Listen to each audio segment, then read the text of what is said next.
Hello, hello, hello, hello, hello. This is Cassandra. I am concluding my 10 pit stops in Ghana. The five areas that I promised to cover is housing, transportation, provisions, food, and excursions. I spent $5,000 and spent 4 months in Ghana on a shoestring budget. Let me tell you how I did it. Housing or hotels, I spent about $18 a night for hotels that had various accommodations. My favorite was when the hotel provided breakfast. If it did not provide breakfast, I would just go to the street vendor and get cocoa, Tom Brown, both floats, or the other pastries that they had. They had egg sandwiches, and I only paid 5 to 10 CDs, which is 50 cents to $1, which is not a problem. And it gave me a chance to meet up with the locals. 9 out of 10 of the hotels had air conditioners, ceiling fan. Some had hot water, some had cold water. I always made sure there was a bucket in there. The hotels were very clean. Ghanaians are very clean. Very clean. The hotel might have been old, but it was very clean. The staff was very accommodating. There was not a need that I had that was not met in the 10 hotels that I stayed in Ghana. So the next thing is transportation. There's five forms of transportation. To enter the region, which is by flight or intercity STC, taxis, Trotro, Yellow Yellow, or motorbikes. I did a few motorbikes. I don't like motorbikes, but I didn't have some choices on the motorbikes. I flew one time, and the flight was about 15 hours, so I did not get on a flight again. I rode the intercity STC. Wherever the intercity STC went, that's where I went on my stays. Once I arrived at the intercity STC stations, I had to deal with the taxi vultures. They wanted to charge me 4 times as much. What I did is I downloaded Bolt. So I started taking Bolt from the inner city locations. I was too tired to deal with the taxi vultures. They wanted to charge me 200 CDs, 100 CDs. I usually spend between 20 and 50 CDs on a Bolt. Bolt, it was a savior when I was tired and really didn't want to deal with the taxi vultures. I took Bolt, and I still have it downloaded on my phone. The third way of transportation, the Trotro. The Trotro is just free entertainment. I usually call the Trotro if I just didn't have anything else to do. There's no air conditioning. The Trotro drivers drive like a bat out of hell. They will get you to your destination by any road necessary. Sometimes it wasn't even a road. You haven't been to Ghana unless you go to Trotro. I'm the Trotro queen. I rode the Trotro, sweated. Ooh, and you really need to know your destination. I didn't know my destination half the time. They would drop me off at the wrong place. I would have to turn around and go the other way. I met some awesome people in the Trotro. We had Trotro preachers. I'm not sure why they had to talk so loud. Why you talk so loud? We stuck on the Trotro. But I'm a Trotro queen. The Trotro is hell on wheels. That's all I can say. If you don't have to ride the Trotro, don't ride the Trotro. If you're out and you want to experience Ghana, ride the Trotro. Otherwise, not a suggestion. Also, there's the fourth way of transportation is the Yellow Yellow. It's a three-wheeler, and it's usually more expensive, but it's less of a challenge. Three people can sit in the back. You can feel the fresh air. You can record. I did prefer the Yellow Yellow, which I can pay between 5 and 10 CDs.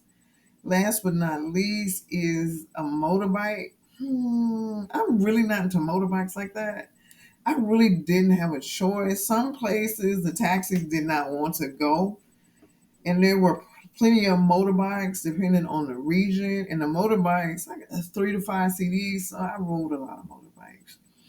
And I held on so tight, it got a little personal. Like, I just let the guy know I'm scared and I'm gonna hold on to you like I'm your girlfriend.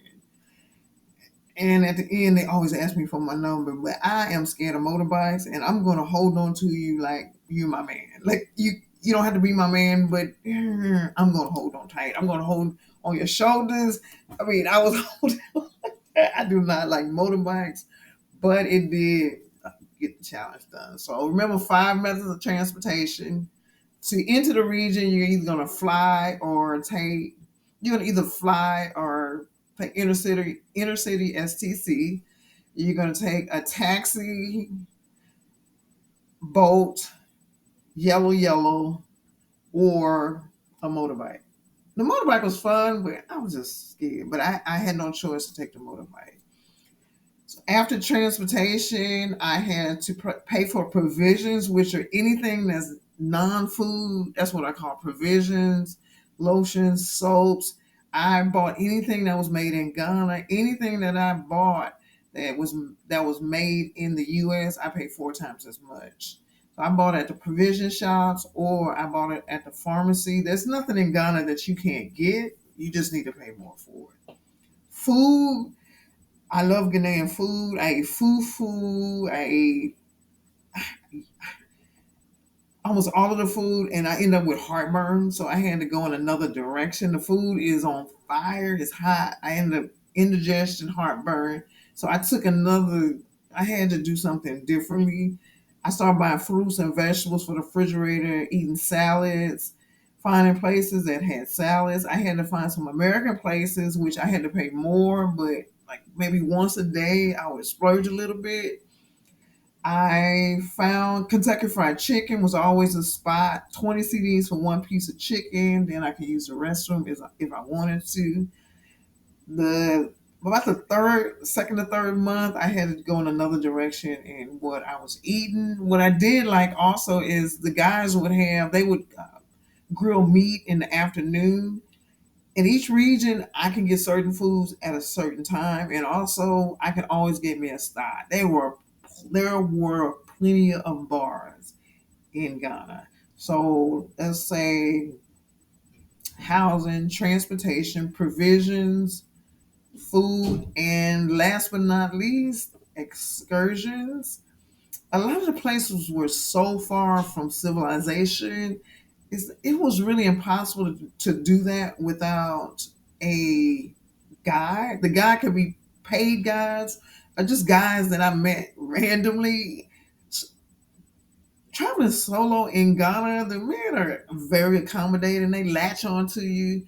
So it was never a reason that I went to that some guy didn't latch on to me. So I would ask him, hey, can I pay for transportation, food, the excursion? Would you go with me? And then I'll pay for everything. It usually cost me about 300 CDs. Some of the guys were generous enough to also buy me stuff, but it would cost me about 300 CDs. So next time I'll just put that in my budget to find some random guy, pay him 300 CDs to go with me to these excursions. That wraps up my 10 pit stops in Ghana. I plan to return in 2023 as a more learned person. Let's close this out. Remember, I paid $5,000 to stay in Ghana for 4 months.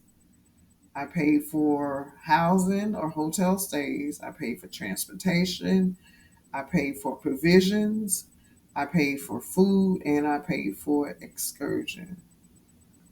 Five. And then I took 5 forms of transportation. I would not drive in Ghana. That's just me. You can rent a car in Ghana. I couldn't do it. I couldn't do it. Like, subscribe, click. I will probably do more videos, and I'll probably do videos in five other areas, and then I can break down the areas. I'll do another video on transportation, and I will show you a budget for transportation. I will show you a budget for housing. I'll show you a budget for provisions, and I'll show you a budget for food and then a budget for excursions. I plan to go back for 6 months. I think my budget was about $1,000 per month, and I'll up that to $1,500 a month just because I want to do things a little bit different. Like, subscribe, click. Bye.